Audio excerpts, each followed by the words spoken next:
Yeah, I haven't started yet. Good evening. I'm just waiting for others to join. But if you can hear me, show me with a thumbs up if you can hear me. All right. Yeah, I'm just waiting because I can see it's just the three of you at the minute. Let's give others a couple of minutes to join, then we'll start.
Yes. Good evening, everybody. Good evening. If you can hear me, show me with a thumbs up if you can hear me.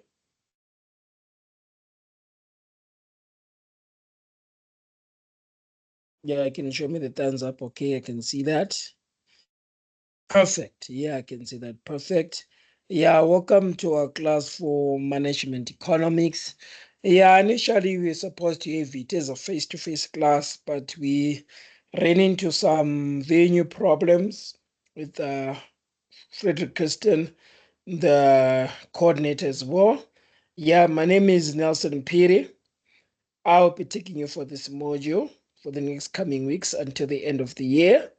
Yeah, have some experience with management economics, so you're in safe hands. As long as you apply yourself, attend classes, I don't see there's any reason why you fail to pass this module. So, like I've already indicated, we're supposed to have this class face to face, but we ran into problems, venue problems, as the venue was not showing on your timetable, and it's not showing on my timetable as well. So we are still working on that one to rectify it. But largely, our working structure is we're going to have our classes mostly online. It's going to be online like today. The only exception would be when we have workshops. So we normally have combined workshops with the APB group, and the workshops are closer to the time when you are writing exams or tests, sorry. As you can see in the, I am displaying your course outline. You're going to write your first test on the 12th of August on chapters 2 and 3. And it means on that Saturday before the 12th of August, yeah, the week of 12th of August is, let me just confirm now so that you can see. So the week of 12th of August, in your case, is 15. Yeah, you probably write 15th of August on a Thursday. Yeah, on your class load. So writing is face to face. So during the time for class, yeah, on a Thursday on the 15th of August, you're going to have your face to face test, which is test one. Yeah, on the Saturday of the 10th, that's when you're going to have our face-to-face workshop before you write. So we'll be revising past papers, getting you guys more or less ready for the exam, for the test that is forthcoming. Are we good so far? Just show me with a thumbs up if you're good so far. So it's gonna be online. Then we're gonna have a workshop on the 10th, and you guys are writing test one on the 15th of August. So we have to work on that venue so that on the 15th you go to DFC campus around this time. You write test one. Yeah, it will be normally during class time. So you're gonna have to write the test during that class time. Yeah, that is part of it.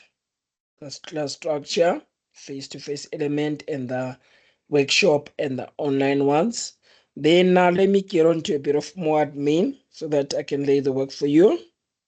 So in terms of assessments, as you've already seen from the timetable, we have assessment one and assessment two. The weights are going to be discussed a bit later. Yeah, I'm going to work out the weightings that are most favorable for you guys so that most of you, depending on how you have performed on those, I can work out the weightings that make most of you qualify for the exam. So you need to qualify for the exam as well, right? You need exam access, right? So a for you to get exam access, as you know, with other modules, you know that you have to qualify. You need at least 40% to qualify. Yeah, 40. Yeah, I think you need around 40 in terms of coursework to qualify. Then you have to, if you add up your coursework and your exam, you need 50% at least to pass. Less than 50%, it means you are writing a sub. So make sure you test one and two are well. If you qualify well, you tend to pass this course, right? Let me just show you my details. So this is my email, Nelson Period UJ AC. This is the other coordinator and lecturer, but you won't be taking your full classes, which is Frederick Kirsten. Yeah, the study guide has been uploaded. You can make use of it. It's in your Moodle. And there's this thing. What's important for you, I guess, in the study guide is this work schedule. Semester test 2 will be 9 September. Then your exam is going to be November. So yeah, we're gonna have classes. It's just gonna rush by. We don't have much time. I know it looks like it's a lot of time when you're starting, but it's not much time. November exam is just close by. Then we have our semester 3. This semester 3 is normally the SIG test. Yeah. In this lot where we have semester test 3, normally a SIG test 3 is not written, but it be SIG test 1 and SIG test 2 in place of a semester test 3. So if something has happened, you missed either test 1 or test 2 on the 7th of October. That's where you're going to have to write your semester SIG test 1 or SIG test 2. And As you can see, you can't miss two tests because you can't write two sick tests in one day. So make sure number one, you don't miss any tests because sick tests are normally challenging. In the event that you miss one, make sure you don't miss the other because yeah, you're putting yourself in a tough spot.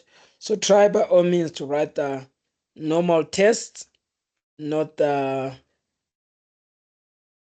sick test. Yeah, I think I saw something. I think I saw a chat now about, let me just confirm. Somebody was asking about, let me go to the chats and see on the chat box.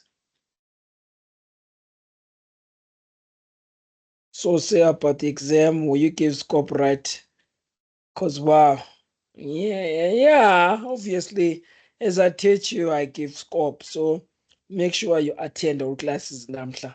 Make sure you attend all classes because as we have classes, as we go through classes, you will get scope. Yeah, as I teach you, I'll tell you what's coming and what is not. Are you guys happy so far before we get on to the content? Any issues about the administrative stuff that I've just mentioned? If you're happy, show me with a thumbs up before I proceed to the content.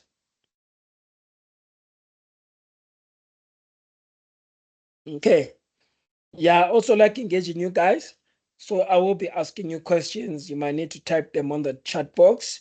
You might need to give me a thumbs up, but make sure that you interact. I'm going to be asking you questions so that you get involved. It's an online environment.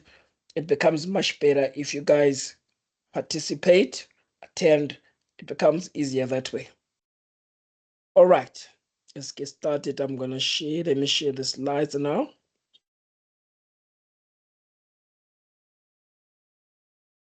Guys, I'm looking to share the slides.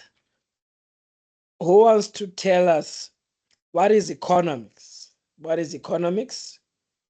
Who wants to tell us? Anyone who knows what economics is? Who can define for us what economics is? Do you have any takers? You can unmute your mic or type it on the chat box. It is still fine. And I like involvement, guys. The more you say stuff, the more I realize if you understand the concepts that we're talking about or not. So I'd like to define what is economics? What is the study of economics? Who wants to give it a try? Anybody?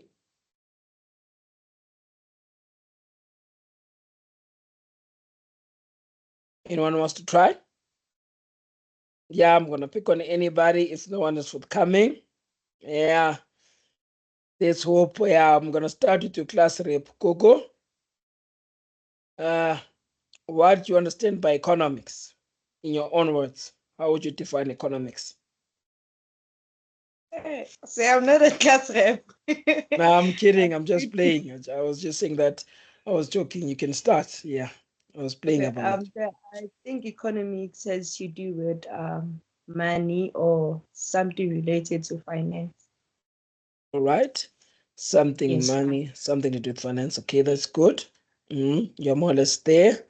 Asemahle. Asemahle, how would you define economics? Yeah, from what you've heard, maybe you haven't done economics, so I give you that. But in your own words, how would you define economics? Asemahle?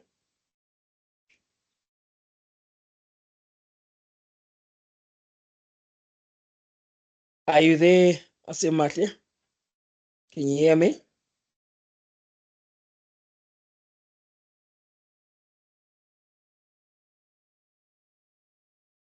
All right. Is this management economics class or business practice? It is management economics. Yeah. So I have a non-user.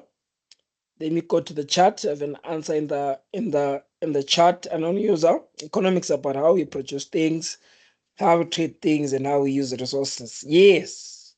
It's about money, from what Coco said, and how we treat resources. So let me define what economics is for you. So when we talk about economics, we're talking about the use of scarce resources to satisfy the human needs and wants. So it stems from the fundamental economic problem to say that people's needs and wants are quite unlimited, especially wants. They're ever evolving. what is a want. We don't know the wants that the next generation is gonna have. So wants are forever changing, wants are forever dynamic, they're ever evolving. However, when it comes to economic resources, we have a finite pool of resources. So when we talk about economics, we are talking about the choices that we make to satisfy the unlimited needs and wants, making use of limited resources. So it is a balancing act. You can think of it as a balancing act to say that we have a finite pool of resources and yet we have to satisfy the unlimited wants and needs. That's more or less what economics is. So there are things such as opportunity cost.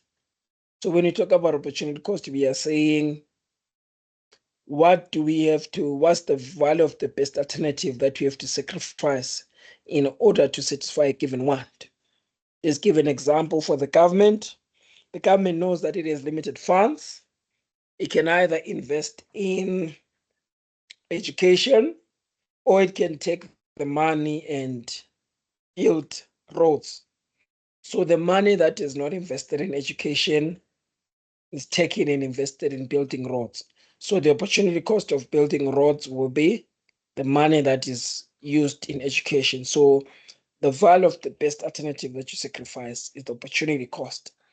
If you're not here in class, if you were probably sleeping, and if you're sleeping, yeah, and not present in our online class, that would be the opportunity cost of attending class. The next best thing that you'll be doing now if you're not in class. So it becomes important in decision making because we want to choose the best alternative that is strategic and we don't want to sacrifice resources into something that's not beneficial in the long term. Are we happy so far, guys? Show me with a thumbs up if you're happy so far. You can unmute your mic and say happy, or you can show me with a thumbs up, one of the two. All right. So that's basically what economics is. And economics is divided into two. There are two branches of economics, which is macro and micro. Macro focuses on aggregates. When you look at things such as inflation, things such as unemployment, things such as economic growth that we're going to look into when you look at the 5 macroeconomic objectives. Then micros, individual markets. When you look at individual markets like demand and supply, market for cars, that is micro. Yeah, in your group, I think somebody posted a textbook. Are you guys familiar with the textbook that we're using before I get on, before I go any further? Are you comfortable with the book that we're using? If you're good, if you know the textbook, show me the thumbs up. We're using fundamental economics. Let me check. Posted here on the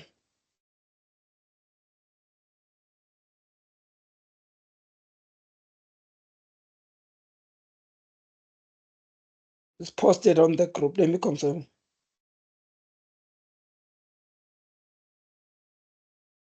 Let me confirm here.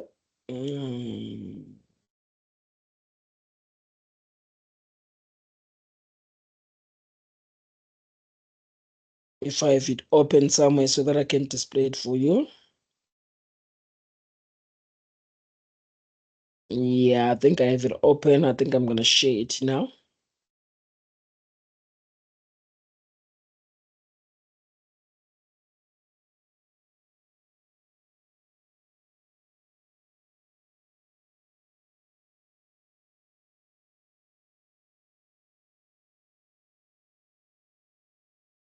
Let's see.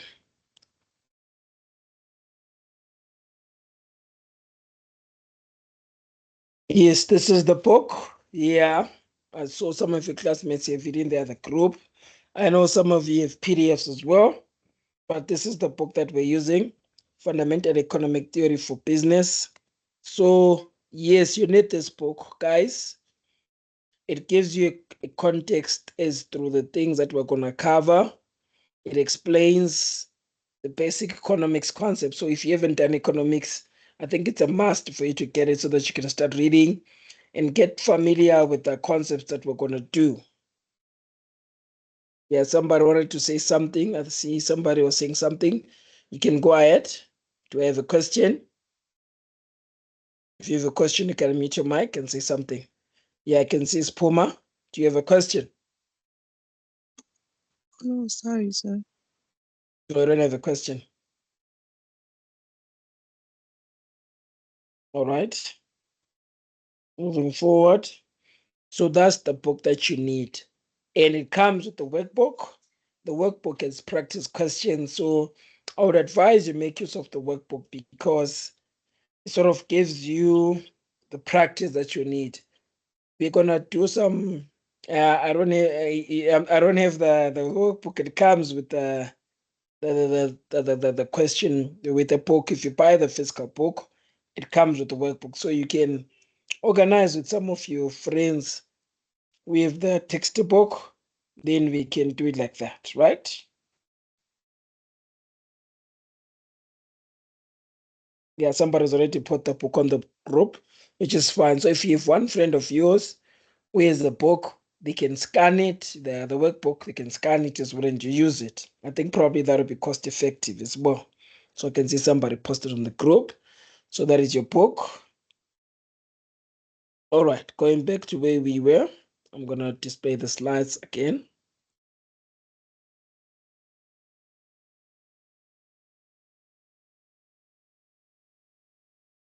Let me display the slides.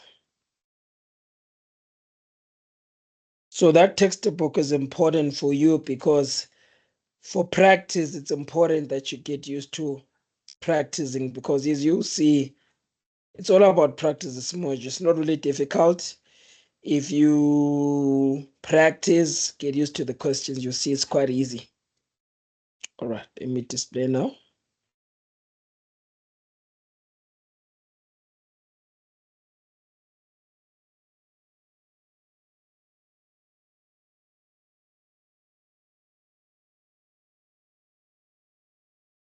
Okay, so this is what we have.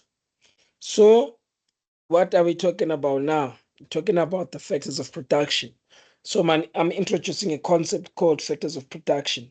So in order to solve the problem of scarcity, they are factors of production.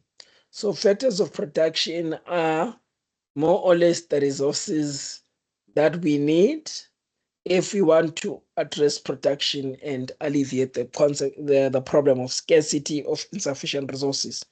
So as you can see, you have your land, labor, capital, and entrepreneurs, and you have the rewards of the factors of production.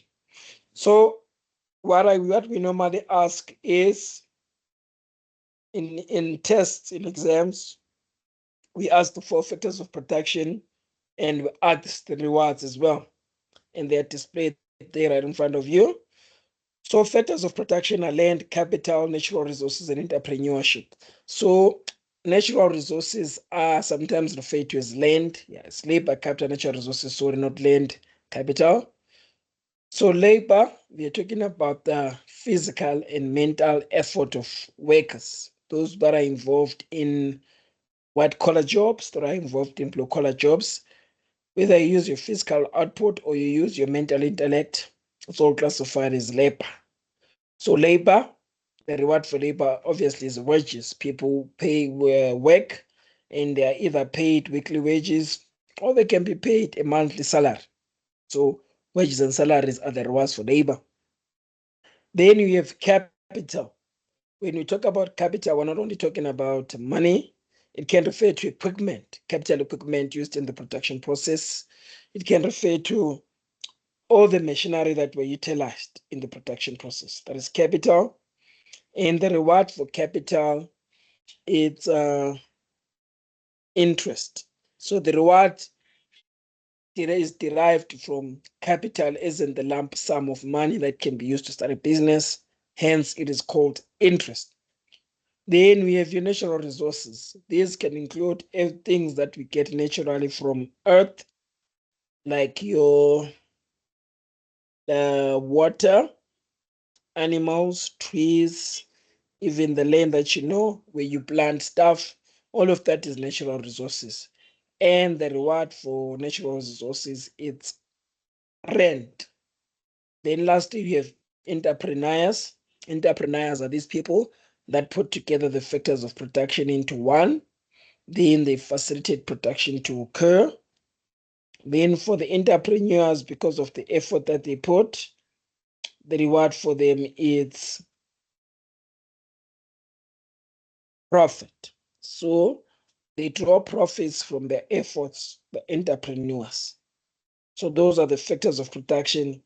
And most definitely, this you're going to be asked in test one, most definitely. So make sure you know what the factors of production are, because most definitely this is coming. We normally ask what are the factors of production, and you must know these factors of production. Any questions so far? Are you fine, PN Matebula? Are you good with what we have done so far? Do you have any question?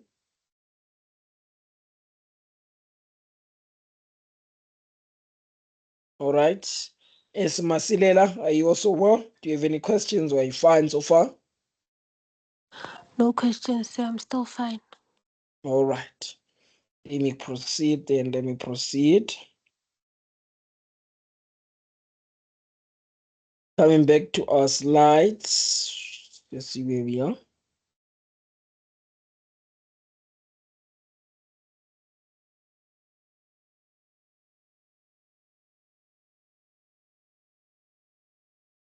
All right. Now let's look at economic ends, right?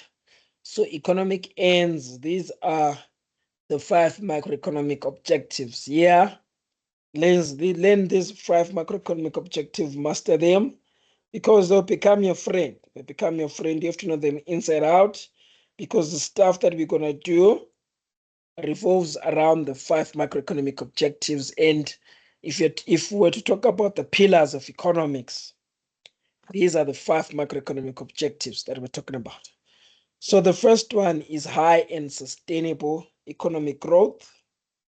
So when we talk about high sustainable economic growth, we are addressing, obviously, how is the economy doing in terms of GDP production. So automatically the term economy, high and sustainable economic growth, means you have to talk about GDP, right? And what is GDP? GDP is the total value of final goods and services produced within the boundaries of a country within a given period of time. So in your definition of GDP, there are 3 essential elements that you need to know. So I'm going to say it one more time. When we talk about GDP, you're talking about the total final value of goods and services produced within the boundaries of a country within a given period. So there are 3 elements: total final value of goods and services produced in the boundaries of a country, number 2, then number 3, within a given period of time. So the first element means when you look at GDP, we are looking at the final value of goods and services produced within an economy. So we are not going to look at intermediate goods. Intermediate goods are goods that are used within the production process, that are used to produce other goods. So when we talk about GDP, it has to be the final value of goods and services, right? So we have to look at the market value of production in South Africa, look at the goods that have been made in the different sectors of the economy, and sum up their total final value. Also, within the boundaries of a country. So this shows us the domestic element of GDP, in that we want to look at production within the boundaries of South Africa. We are not looking at production outside of AC, like maybe income earned by permanent residents outside South Africa, no, but we are looking at production within the boundaries of SA. So GDP is more or less confined to the borders of South Africa. So those are the 2 elements there. Later on, we'll look at gross national product. We will look at Also, the value added to the economy by people that are not based in South Africa, but that are permanent residents of South Africa that are based elsewhere. So in that regard, GDP would mean production, even if they are based abroad. We have to factor in their productivity. That would be GNP. But when we're talking about GDP, strictly speaking, it has to be production within the boundaries of SA. That's what GDP is about. Then the last one is within a particular period. So implying that GDP is time framed. We have to look at GDP within a particular period. It can be a year, it can be a quarter, it can be, it's normally expressed within a year. So we look at production in the 4 quarters of we look at production that is occurred within the 4 quarters of the year, add it up, that gives us the GDP for a particular year. So those are the elements of GDP. Total final value of goods and services produced within the boundaries of a country. 2, number 3, within a particular period. But it still doesn't explain what economic growth is. So we have to remove effects of inflation from GDP. Because if we just measure GDP at the existing market prices, there's a likelihood that our productivity might be, our figures for total production might be affected by inflation. So when we remove the effects of inflation, which we're going to look at in the next chapters, we have a concept called the real GDP. So real GDP excludes the effects of inflation. And if we are measuring economic growth, we are looking at changes in real GDP from one period to the next. So economic growth, in actual fact, is changes in real GDP from one period to the next.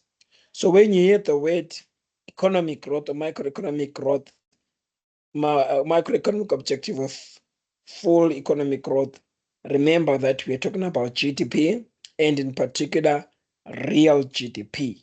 So economic growth is measured by changes in real GDP from year to year. Any questions there? Are you guys happy so far with our first macroeconomic objective? If you're happy, show me with a thumbs up before I proceed. Tembi Michelle, are you fine? Yes, sir, I'm fine. All right. Namsa, Jingwa, are you fine as well?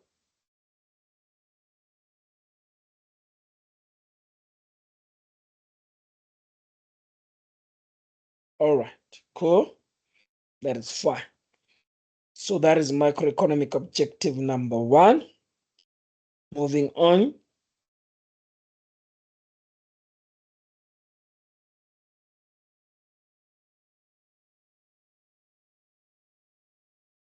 Let's go to macroeconomic objective number 2, which is price stability. So when we're looking at price stability, the obvious thing is we are talking about inflation, right? Inflation is the element that should pop in your mind. You should have a red light to say, okay, if you're talking about price stability, probably the thing that they are making reference to is inflation. Well, inflation is measured using CPI.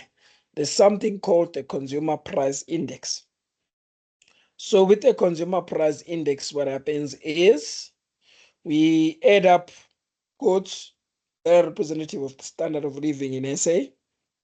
We may take the price of meal, take the price of bread, take the price of fuel, and we sum everything up so that we have a basket of goods. So when everything has been added up and summed up, that basket of goods is more or less representative of the standard of living in SA. And that basket is called the Consumer Price Index. So we're adding up all the essential elements that make up the standard of living that people would need in SA, right? So after doing that, we measure the price changes of the CPI. So obviously, if the basket of goods, same basket of goods from last year, if this year is cost more, that typically hints that the level of inflation is gone up because goods that we were buying last year, we're no longer buying them with equal ease as well. So growth in the price, an increase of prices of goods in the CPI, changes in the CPI from one period to the next, that is more or less tells us what inflation is. And inflation is not a desirable thing because it erodes the buying power of money, right? So things that we would have been buying, we are not going to buy the same quantities that we were doing before because of inflation. The fact that it erodes the buying power of money means the purchasing power actually declines. So inflation is not really desirable in an economy, though we face it. But ideally, we would like an economy with as little inflation as possible. Then the next macroeconomic objective is high employment. So employment, we're talking about the people in an economy who are able and willing to work but cannot get jobs. So you need to take reasonable steps. We have to obviously, first of all, distinguish between the economically active and the economically inactive. So the economically active, it's 18 to 65. Those are the people of working age. Then below 18, these are kids, dependents. Then above 65, these are people of retirement age. So when we talk about employment, we have to make specific reference of people that are within the working bracket that want to work, but because they can't secure employment, they are not employed. That's how we define economics. And in the next chapter, we will do a few calculations of inflation, of unemployment. You need to know how we calculate unemployment. So we're going to do that in the next chapter. The important aspect of unemployment are the two varying definitions of unemployment. We have unemployment under the strict definition, and we have unemployment under the expanded definition. So for you to be considered unemployment and unemployed rather, under the strict definition, you should have taken reasonable steps to secure employment. That is probably drafting your CV, applying, probably went to an interview, but still you haven't found a job yet. So that's unemployment under the strict definition. For you to be classified as unemployed, you should have taken reasonable steps within a week to secure employment, but you still haven't managed to secure employment. Obviously, why am I stressing that? It is because the expanded definition of unemployment includes discouraged workers. So discouraged workers are people who have been in the job market for a while and they are no longer as active in looking for employment. So as such, we consider them discouraged workers. They're no longer part of the job market. So those ones are included when we talk about the definition of unemployment using the expanded definition. So the difference between unemployment in the strict and unemployment in the expanded definition is the fact that when you talk about unemployment in the expanded definition, it is including the discouraged workers. But when you talk about inflation in the strict definition, you should have taken reasonable steps to secure employment, but haven't. If you've taken steps, then you can be counted as unemployed. Are you guys happy with that? Show me the thumbs up if you are.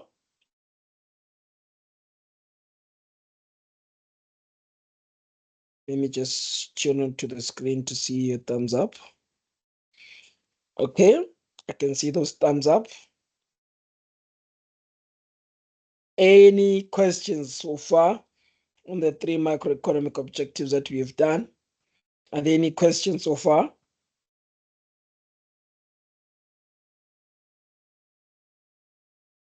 Esma Sidera, are you good? Yes, sir, I'm good. All right. Zet Malevo, are you also good?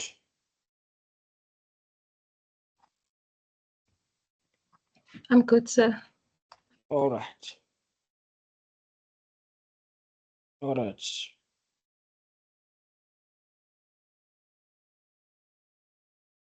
All right, let's proceed to the other macroeconomic objectives. Let's proceed to the other macroeconomic objectives that we have. Let's see. We've done 3. Let's proceed and see what we have next. All right. The other one is balance of payment stability. So when we're talking about balance of payment stability, this one we'll look at a bit later when we look at chapter 7. We were looking at the inflow of foreign currency and the exit of foreign currency in a country. That's what we're talking about when we talk about the balance of payments. So there are 2 elements that make up your balance of payments. Before I get into the elements, let me just explain what the balance of payments is. So the balance of payments, it's a statement reflecting how South Africa deals with its trade partners, number 1. So we are more or less looking at what South Africa is buying from the rest of the world, what are we selling to the rest of the world, and what is the net effect of that in our books? Is it resulting in an inflow of foreign currency, or is it resulting in an exit of foreign currency?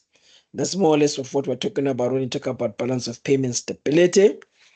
And there are 2 accounts that have to balance in order for us to come to a point where we talk about balance of payment stability. Those 2 accounts are the financial account and the capital account. The financial account and the current account, sorry. So with the current account, this one specifically looks at physical goods that we see, which are imports and exports. Imports being the goods that we buy from other countries, while exports are the goods that we sell to other countries. So we have a balance of payment, we have a current account surplus if we are exporting more, selling more than we are buying. Then we'll be having a surplus in the current account, which is a good thing because it shows that we are generating more foreign currency than we are spending. Then there's the opposite situation where our imports are greater than the exports. In that situation, we have a deficit in the current account, which shows us that we are buying more than what we are selling. So it's not really a desirable thing because there's an outflow of foreign currency. But sometimes if it depend on strategic raw materials that are imported, it could make sense why we have a current account deficit because we'll be relying on exports, then you process them, then we get our income. So that's the current account. Then we have the financial account. So when we talk about the financial account, we're talking about capital flows, right? Capital inflows and capital outflows. That is what the financial account is all about. So we have foreign direct investments. We can have foreign direct investments, or we can have capital investments. So foreign direct investment, we can have foreign direct investment, sorry, and what is it? I'm looking for that portfolio investments, but you don't need to know the distinction as of yet. I don't want to overload you with a lot of information. But in the financial account is capital movements. If we have more currency entering the country than currency leaving the country, it means we have a financial account surplus because there'll be an inflow of foreign currency. If you have a financial account deficit, it means more currency is leaving the country than the currency entering the country. So the two balances of your financial account and your current account, that gives you your balance of payments. So it is advisable that we try by all means to keep the balance of payments in a country in a surplus, because that's reflective of foreign currency entering a country. Are we good with macroeconomic objective number 4? Are there any questions with macroeconomic objective number 4 before I proceed?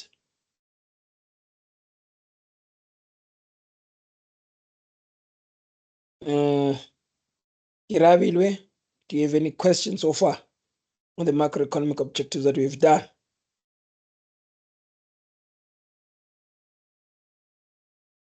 Nomsa, are you also good with what we've done so far? Yes, sir, I'm good. Thank you. All right. Ntabeleng, are you good so far with what we've done? I'm good. Thank you. All right. Moving on. So now we look at the last macroeconomic objective, which is inequality, right? So when we look at inequality, we are looking at how unequal resources in a country are distributed. Well, South Africa happens to be one of those countries that are facing high unequal distribution of income. So there is a variable that is used to measure the distribution of income. This variable is called the Gini coefficient. So the Gini coefficient is a scale from 0 to 1 showing how income is distributed in a country. When income is equally distributed, it will be 0 on the Gini coefficient. When income is unequally distributed totally, it will be 1. So most countries lie within the continuum from 0 to 1, 0 being equal distribution of income and 1 being total unequal distribution of income. So that's the Gini scale for you. So South Africa is sitting around 0.67.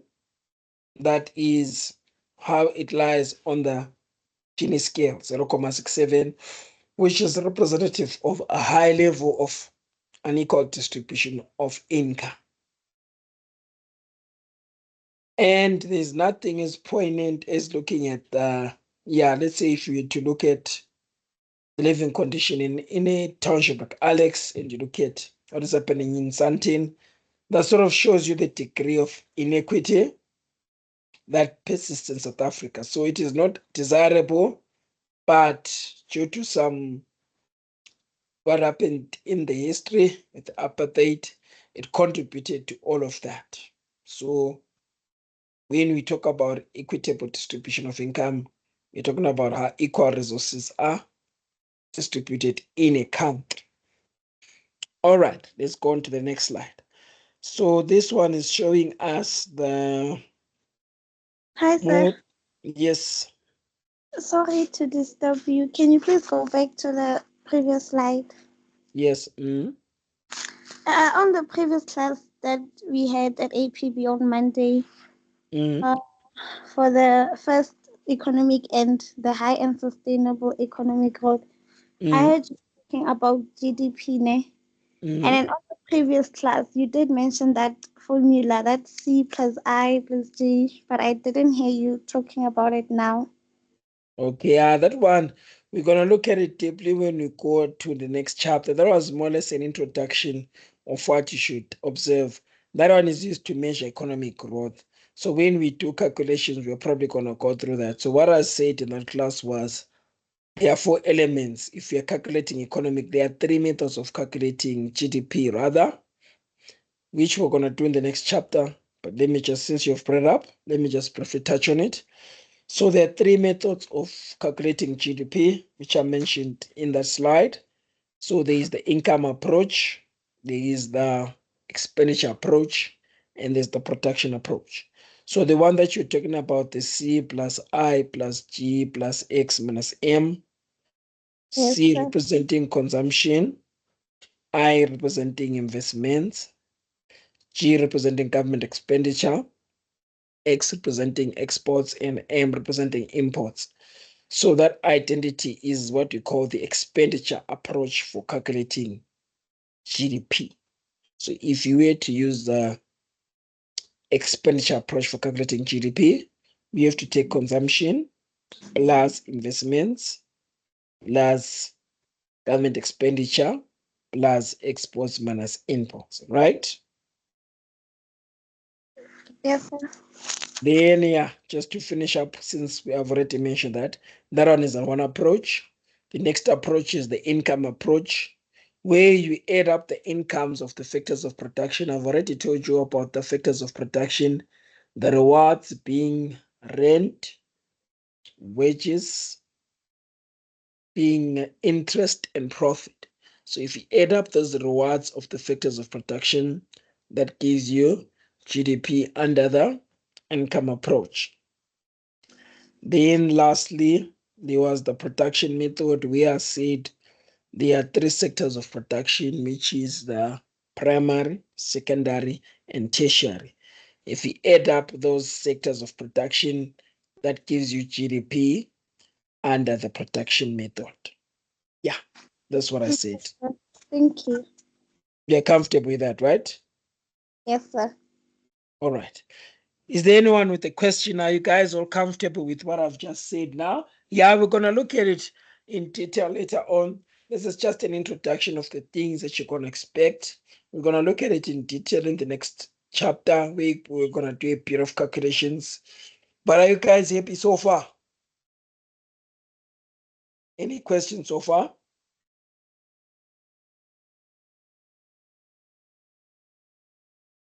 Okay, NUMS is fine. All right. Now let me return to the slide that I was in, the slide.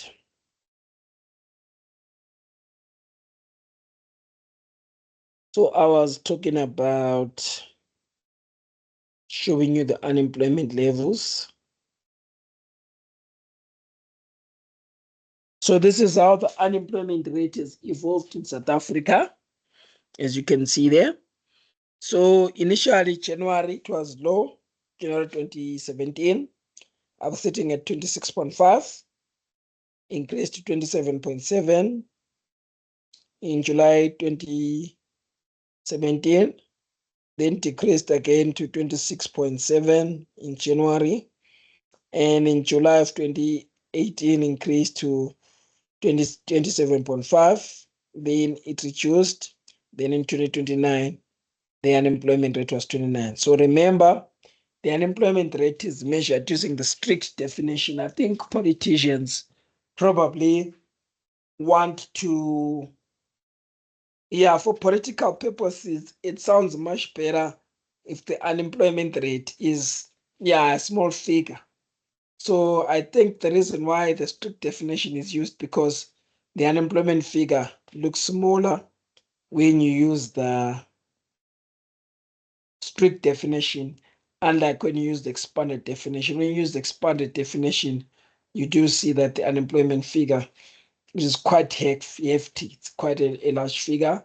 So I think maybe for political reasons, that is why the government uses unemployment using the strict definition. In the graph that you see there, those are the graphs, those are the bar graphs showing us how that is varied over the years. Then this is what I was talking about, the Gini coefficient. To say that South Africa is one of the biggest Gini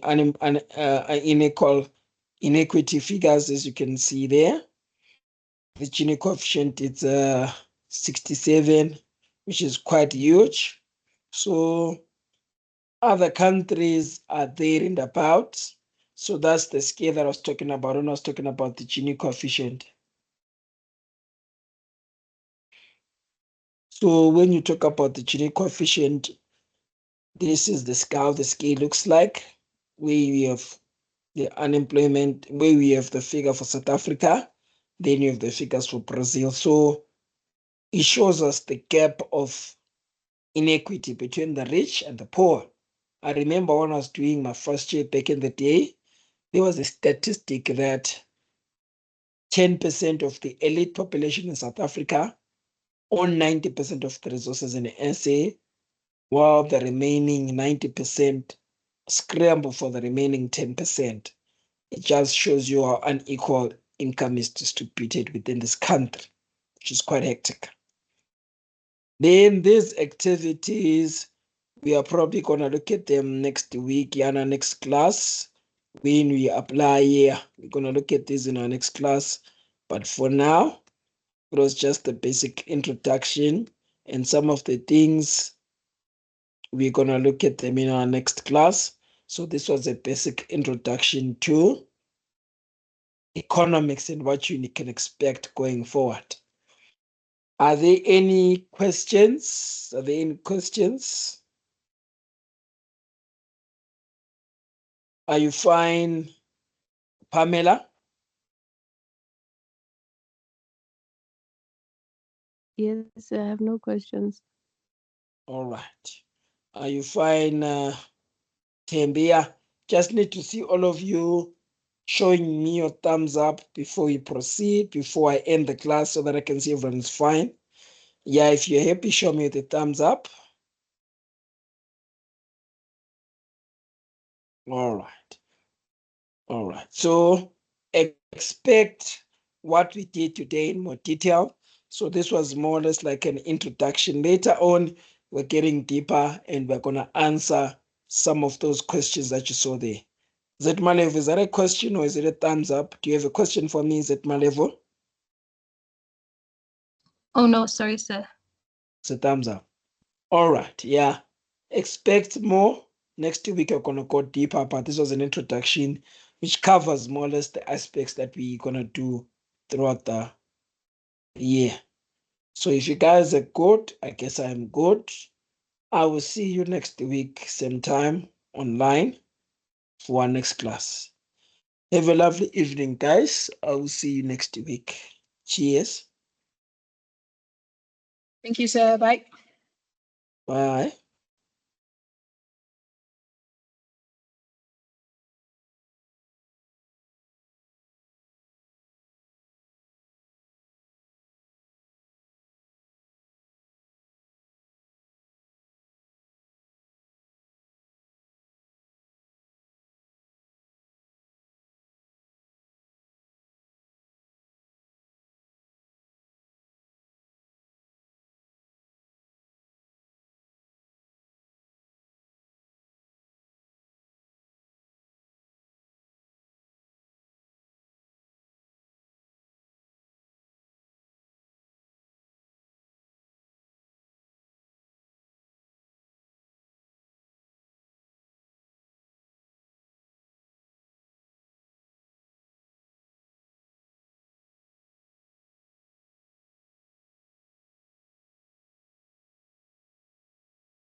Hmm.